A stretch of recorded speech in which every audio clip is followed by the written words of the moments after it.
It's the 25th of November, and so far in 3 days we've had 80 mils, which is absolutely incredible. So this is essentially the top of Gully 2 flowing into Lake Ellen. This is Lake Ellen here. So Lake Ellen is our biggest dam on our farm. We named it after my dad, who unfortunately passed away from motor neurone disease, or Lou Gehrig syndrome. It is very incredible for us to get this amount of rain. So this flowing in that you can see here, the catchment is basically the side of that hill and all the way around. We've never had water flowing in here in November. Our best season since I've been on the farm was back in 2013. And this is obviously, 11 years later, and we're having an incredible season again.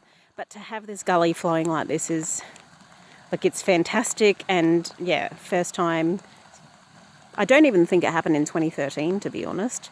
So what I'm going to do from here is walk up to this side gully here. I'll just zoom in for you, because look at that fabulous waterfall happening there. It just looks so amazing, so I just wanted to walk up and look at it. I love water. I love waterfalls. So obviously you can see there's a fence on this side, there's a fence on that side, and there's a fence at the end there. So we fence out all of our water areas, and we're slowly fencing out all of the gullies. So obviously this is sort of the bottom of the gully. The plan is eventually to put a fence up there, and then we'll revegetate down to here. And same with the floor of the gully going up to the top of the hill. We're going to fence out on the side and on the side. It's a huge job and obviously costs a lot of money, but this was a big effort to do around Lake Ellen here. And this is all reveg we've planted. Obviously the yellow stuff is St. John's wort. We would consider that here a weedy species, but we don't normally have very much of it at all. This is really because of this season and the rain. So we won't graze that out, and clearly we don't spray. Spraying is the worst thing you can do. Never use ag chemicals. They're terrible for the environment. So normally we would, if we were getting a weedy species, we'd graze it out, but we do not graze this gully. We're really trying to get this section in here to come on in terms of habitat and reveg.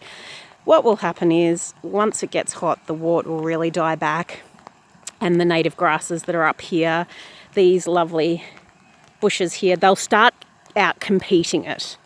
And we've done that in other gullies and it's worked really well. So we don't get too stressed about weeds. Sometimes we'll pull. Wort is almost impossible to pull. The stolons just regrow. There's really no point. So we'll just let this go and wait for the very hot weather. And I'm going to walk up there and see this lovely waterfall.